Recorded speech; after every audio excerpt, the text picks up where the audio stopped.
تعالى وبركاته نبدا يداوض يا الراديو هلكن oo idin le aweysin wanaagsan ma jeclayn inaan ka hadlo ninka saaxiibka aan nahay la yiraahdo barka Jacbatoon nin dhalinyaraha oo soo koray oo xisbiga kulmay muxuu ahaa wadani ku soo dhex koray oo siyaasadda ku soo galay oo aan jeclayn inuu hore u socdo oo dhalinyaro abuha markii dambana dhiig baa loogu codeeyay oo shacbiga Soomaaliland ayaa doortay oo kuwii la dhashay riday gobonimada iyo qarannimada dadka Soomaaliland lagu yaqaan bay koow ka ahayd aruur baad ahayd adugu shuuriya horta la doortay oo gobonimada ku suntana saasaanu hidiyo gobonimo ugu leenahay laakiin ninka nadafire ee isiraahda adaa raganimo ku soo baxay iyo adiga beeshaadu badneed sidaad imiga noo dafirtay geedka ma gaadho namana calfado si xun u dhinta waad arki doontaa waxa ku sheegaya barkadow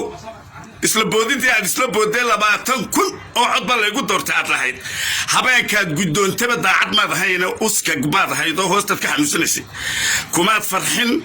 habeenkii ku xigay ee gobonimada inantii maxay ahayd xalay ma gobaad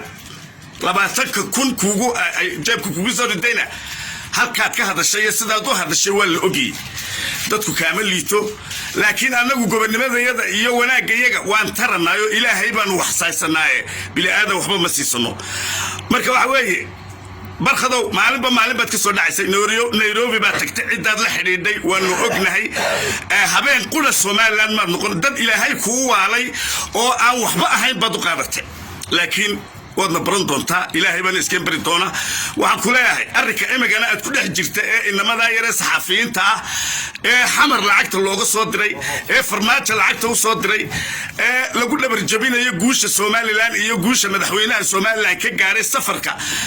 dalka Mareykanka ayaad cad cirka idinku la marasaano maalmahan ba halkaad idinku ka bilaabi lahaydeen ummadda aad saga diri lahaydeen aad maraysan فجد حالي لسوء سميي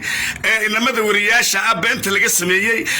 محوها إنت يوتيوب لو كلا ديري إلا عاور ركض ده هندسيو والأوجي هاي حمانتي ده هالك كتمت فرمات أنا كتمت لكن شعب جا فرمات جيو أدير كيسي وينا أفوينا يو كون نوضم بياتونه وحبك قاعد كرمايا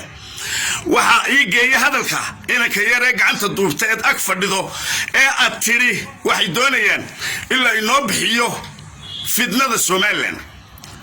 fidnaland ilaa inoo bixiyo codka makii ku hadli lahaa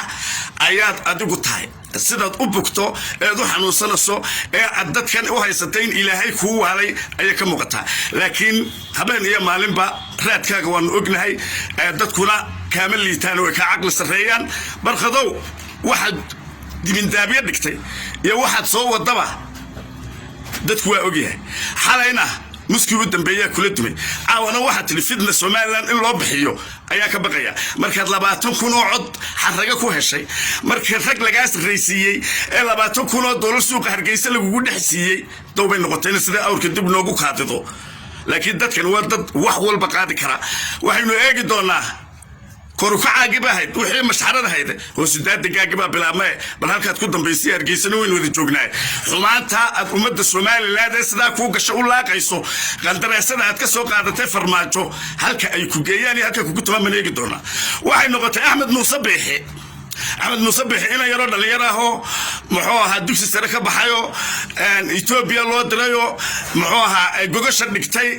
maxay ahayd dugsigii darar weyne u adkaystayo damac loo ujeedala weey adigu 30,000 ku heshay iyo 20,000 ku heshay lacaga Ahmed Muuse Biixi kuma helin waa in laba xidigla oo askari ka doortay in uu siyaasad iyo abi wasiir ku xidhan magacaabo wardadka gobonimada la hadad gobonimada kala tagi weydo barkado aad dhulka jiijida islaaday waxaan ku sheegayaa guusha Soomaaliland iyo shacabkeeda noocaga iyo kuwa ka liita midna ma nijaasay karo waxaynu eegi doonaa bal halkaad ku dambayso halka deer waqtigu dhigo ka dara magac وبلا توفيق عبد الله الراديو هلكن هرجيس السلام عليكم عبد الله عكسماها مدحها iyo gudoomiyaha cayayaanka baraha bulshada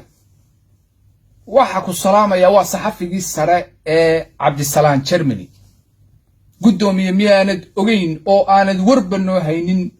ragad hawsha u daratay miyaanad war u haynin in xalay toole rag aanu yara jaafa jaragnay wax badanimay soo gaadhin laakiin waanu boonbooninay oo gacantan duubay oo lugtan duubay oo qaarka hoose xitaa waan duubay markaas sawir laga qaaday si loo yiraahdo dhaawac weyn baa soo gaadhay waliba waxaan tagay hospitaalkii gargaarna waa tagay oo sawir baa laga qaaday anigoo waran oo dee meydba ku dhow